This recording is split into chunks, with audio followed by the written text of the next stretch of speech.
കോൺഗ്രസിലേക്കുള്ള democratic പ്രൈമറിയിൽ ഇന്ത്യക്കാരനായ Shri താനേദാർ മിഷിഗണിലെ 13-ാം ഡിസ്ട്രിക്റ്റിൽ പരാജയപ്പെട്ടു. 2 തവണ അദ്ദേഹം കോൺഗ്രസ് അംഗമായിരുന്നു. ഇതിപ്പോൾ 3-ാം തവണത്തെ ശ്രമമാണ്. അദ്ദേഹം പരാജയപ്പെട്ടു. അവിടെ ഡൊണോവൻ മക്കിന്നി എന്ന് പറഞ്ഞൊരു ചെറുപ്പക്കാരനാണ് 38 വയസ്സ് വിജയിച്ചത്, ആഫ്രിക്കൻ അമേരിക്കൻ. ഈ ഡിസ്ട്രിക്റ്റ് ഡിട്രോയിറ്റിൻ്റെ ഭാഗമാണ്.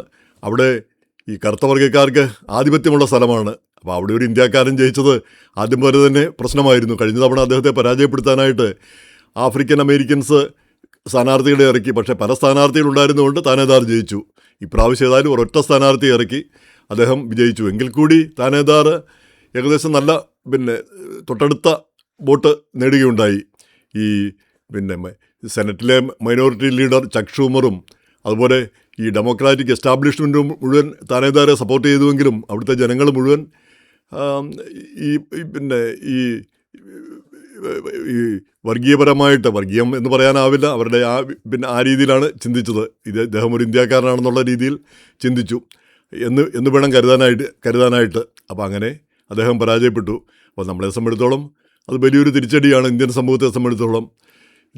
അദ്ദേഹത്തിനെതിരെ വേറെയും ആക്ഷേപങ്ങളുണ്ട്. അദ്ദേഹം സംഘപരിവാറിൻ്റെ ആളാണ് എന്ന് പറഞ്ഞൊരു വിഭാഗം ആളുകൾ, മുസ്ലിങ്ങളും ഒരു വിഭാഗം ക്രിസ്ത്യാനികളും ഒക്കെ അദ്ദേഹത്തിനെതിരെ സജീവമായിട്ട് രംഗത്തുണ്ടായിരുന്നു. അപ്പോൾ അവരൊക്കെ ഇദ്ദേഹത്തിൻ്റെ പരാജയത്തിൽ സന്തോഷിക്കുന്നുണ്ടാവും.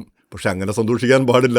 നമ്മുടെ ഒരാളില്ലാതാവുമ്പോൾ പകരമാര് എന്നുള്ളതാണ് ചിന്തിക്കേണ്ട കാര്യം. നമ്മുടെ ഒരു പ്രാതിനിധ്യം കുറഞ്ഞു, നമ്മുടെ ഇന്ത്യൻ സമൂഹത്തിൻ്റെ പ്രാതിനിധ്യം കുറഞ്ഞു. അദ്ദേഹം ഏത് പാർട്ടിക്കാരനോ ഏത് ആശയഗതിക്കാരനോ ആയാലും നമുക്ക് പ്രാതിനിധ്യം കുറഞ്ഞു എന്നുള്ളതാണ് പ്രധാനപ്പെട്ട കാര്യം.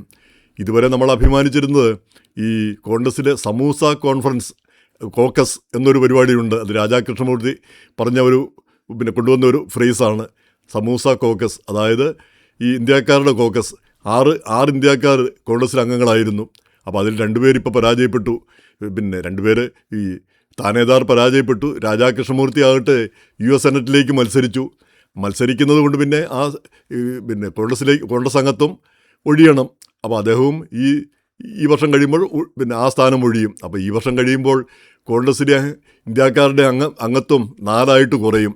ഇപ്പം കാലിഫോർണിയയിൽ നിന്ന് റോഖന്ന, അമീബേര, ഇവർ 2 പേര്. പിന്നെ സുഹാസ് സുബ്രഹ്മണ്യം വെർജീനിയയിൽ നിന്ന് അദ്ദേഹം ഇന്നലെ പ്രൈമറിയിൽ വിജയിച്ചു. അതുപോലെ തന്നെ സിയാറ്റിൽ നിന്ന് പ്രമീള ജയപാൽ, അവരും ഇന്നലെ വിജയിച്ചിട്ടുണ്ട്. അപ്പോൾ ഇവർ 4 പേര്. അതിന് പുറമെ ഇനിയിപ്പോൾ പുതുതായിട്ട് അമിത്ഷാ, അരിസോണയിൽ നിന്ന് അമിത്ഷാ വിജയിക്കാൻ സാധ്യതയുള്ള സ്ഥാനാർത്ഥിയാണെന്ന് പറയുന്നു. ഒരുപക്ഷെ അദ്ദേഹവും വിജയിച്ചു എന്ന് വരാം. ഇനി ഇന്നലെ നടന്ന തെരഞ്ഞെടുപ്പിൽ ഈ സിയാറ്റിൽ ക്ഷമാ സാമന്ത് എന്ന് പറഞ്ഞ ദേശീയ ശ്രദ്ധ നേടിയ ഒരു നേതാവാണ്, ഇടതുപക്ഷ നേതാവാണ്. അവർ പക്ഷേ ഡിസ്ട്രിക്ട് 9 അതും സിയാറ്റിൽ ആ ഭാഗത്ത് തന്നെയാണ് പരാജയപ്പെടുകയാണ് ചെയ്തത്. അങ്ങനെ ഒട്ടേറെ ഇന്ത്യക്കാർ നിന്നെങ്കിലും കാര്യമായ വിജയങ്ങൾ, അട്ടിമറി വിജയങ്ങൾ ഒന്നും ഉണ്ടായില്ല. അട്ടിമറി പരാജയം ഉണ്ടാവുകയും ചെയ്തു. അപ്പം നമ്മുടെ സമൂഹത്തിന്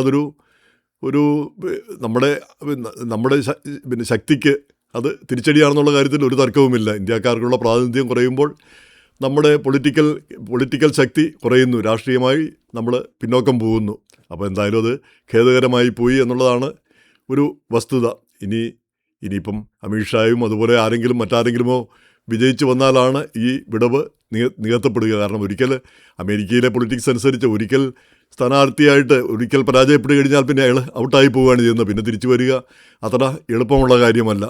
എന്തായാലും അത് ഒരു സങ്കടകരമായൊരു കാര്യം തന്നെ. ഇതിൽ ശ്രദ്ധിക്കേണ്ട ഒരു കാര്യം, താനേദാർ ഇസ്രായേലിന് അനുകൂലിയായിരുന്നു.